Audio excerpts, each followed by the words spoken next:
Hello everyone. Let me introduce myself. I'm Sangamitra Amudha. I'm an author, counselor, life coach, and researcher in the field of applied psychology. As an author, I wrote a book, The Search That Seeks You. It's published by Penguin Random House India in the year 2013. As a counselor. So, counselor is more related to the field of psychology. It all started in the year 1993 to 1994 as a counselor. I happened to meet many people, and that gave me a vision, a thought, an outlook towards people suffering and people's issue, how certain issues cannot be counseled and how certain issues needs to be accepted. So those concepts kept coming to me, and I started developing an interest towards spirituality. Then I learned meditation. My gurus were kind.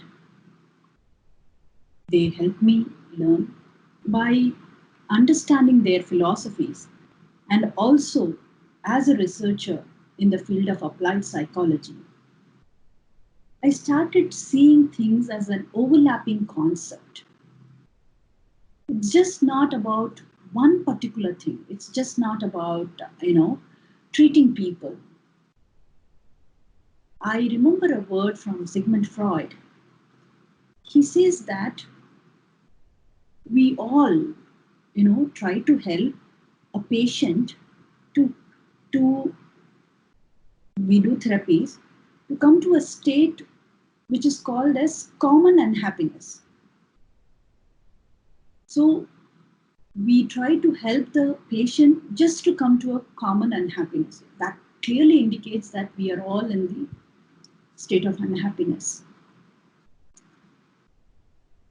My focus earlier was to help people in misery, in problems. But then I learned that this common unhappiness needs to be changed something. It needs to be mitigated. The unhappiness should be mitigated and made to a sense of understanding where we feel comfortable and satisfied about our life. We start moving further.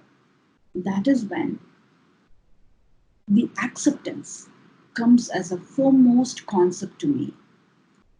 And I felt that, yes, we need to learn to accept things when it can't be changed. When we see people in misery, or some people when we lose our loved ones, or lose our wealth, we need to accept the fact that that's past, over, and let me move on. That acceptance part just not gives you a peace of mind, it opens the door and the windows which helps us to think clearly, and it helps us to move on towards betterment and towards joy. So that is when I started my first English book, which is known as The Search That Seeks You. It's published by Penguin Random House India in the year 2013. I was lucky to get the foreword from former President of India, APJ Abdul Kalam. I met him, we had a chat, and then we discussed about the book. I remember him asking me one question. So, you learnt meditation, right? And so I said, yes, I did learn meditation. He said that, so you are talking about a story. So is it something like you have seen these people and you learnt from them? I said, yeah, some characters are real characters and some are fictional. So he was very much interested in the book, and with his talk, I could see that he read the book completely, and he helped me to think about the application part of the book, the essence of the book. Said that we need to apply these concepts to the people and in a way they can understand. It's very difficult to take things as it is and move on and use the word karma. So how are we going to apply these intense concept into everyone's life? So I told him and I promised him that yes, we would try to work on it, and I'm working on it, and I would be working on it. So this book, it deals with cause, condition, and effect. In one word, it's about karma. Karma is one of the ancient resolve. Buddhism, Hinduism, and Jainism. We all use the word karma, and karma has become so popular even in the Western world. They all use this word and they say that it's about if you do something, you're going to get it back. And that's karma. Yes, it's true. To me, karma is just not cause, condition, and effect. It is a resolve, a mental attitude, and it's an ultimate knowledge that could help many more people to move on.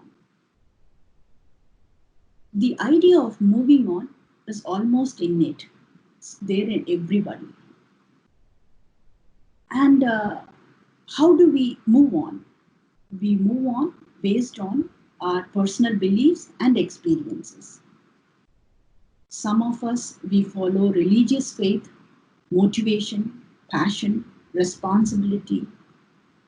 With some people drive themselves to move on because there's some need or physical pleasure. We even go. So we have some kind of a resolve. These resolves are there. In spite of these resolves, what is entrapping us from moving on? In many people's life, if you see, they say that that particular one failure changed my life. That one particular case, court case, devastated me. That one particular betrayal, I lost it, you know. So this one particular incident entrapping people and blocking them such an intense level where they are not able to move emotionally or in the thought wise. So to clear this block, we need to bring in right attitude or the right mindset to just remove this, unpleasant past.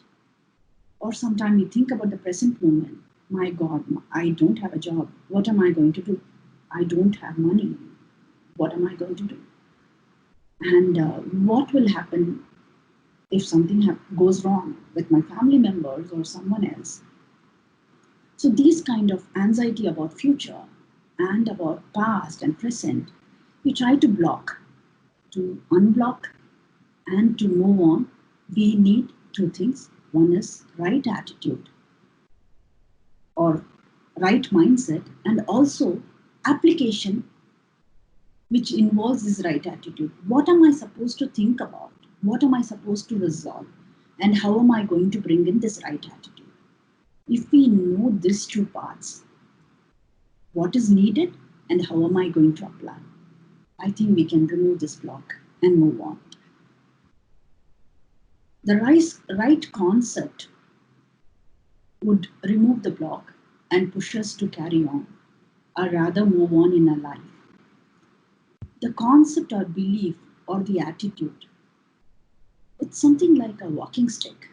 When you have a walking stick, especially when you're like not feeling well, you're old, not able to walk, and you have a walking stick, just you can move on. With the difficulty, of course, but still you can move on. The same way, when you are thrown in the water and you don't know swimming, if you have a lifeguard, at least you can come to the shore. To lead this marathonic life, you need some support. some concept, something to hold on to, something as an anchor, you know, that anchor part is very important. In the story, The Search That Seeks You, the karma, here I'm talking about the main character whose karma, he takes cause and effect, has his schema or this attitude. He sees everything from the karmic perception. He learns to see from the karmic perception. The resolution helps him to accept certain ultimate truth, and he carries on despite adversities. Now, in this session, we are going to have series of small clippings or episodes. Here we are going to introduce certain resolutions, guided meditations, and also we are going to introduce you some specific introspection techniques related to the face. Sometimes we are stuck in past, sometimes we are stuck in thought, sometimes we are stuck in negative emotions, sometimes in negative habits. So our mental process, mental phase needs certain resolves which will help us to carry on in our life. This particular concept is very important to us, and that is why we have taken this as a series of episodes or programs. The idea behind this series is to see our own self and our problems from the optimistic and resourceful perspective. Just not to say that these are the problems we are having. It is also to see that what are the strengths we are having and why this problem occurs to us, why this problem is blocking us. Are we seeing from a different perspective where we see only the negative things? Are we seeing from the dark side of the issue? So once our perception changes and once we start moving our direction from one end to other, we would be able to understand that no issue is really serious and no issue something which can block us. We know that once we understand that we are confident and we are resourceful, and then we would be able to unblock these issues. So the main idea behind this series is to learn that we are resourceful and we can move this block, we can move on further. Hope this program inspires you all to move on. Thank you and see you again in the next session.